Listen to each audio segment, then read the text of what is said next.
25/11/68 ทหารเขมรทำคอนเทนต์เผากาแฟที่ชาวเขมรบริจาคมาให้หน้าแนวเนื่องจากเป็นสินค้ามาจากไทยเดือดจอเผาทิ้ง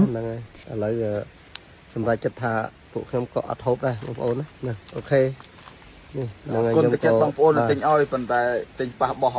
ថៃបោះថៃបោះសៀមបោះសៀមខ្ញុំក៏អត់ហូបដែរហើយវាក៏ធ្វើឲ្យពួកខ្ញុំនឹងហត់ពួនមិនបានដេកបានពួនដោយសារពួកវាអញ្ចឹងខ្ញុំទៅតែអីក៏ដុតចោលបងប្អូនណាដុតចោលដុតចោលដុត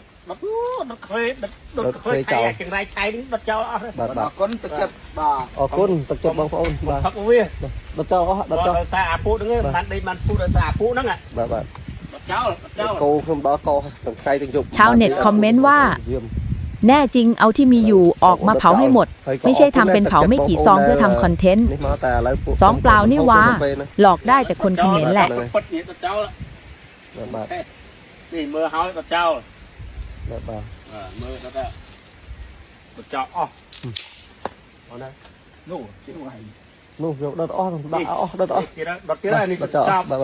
đợt kia đâyបងđợt kia đây đợt à khơi chung cái khơi thay chừng rai đợtเจ้าอ๋อคือบ่វាថាដាំ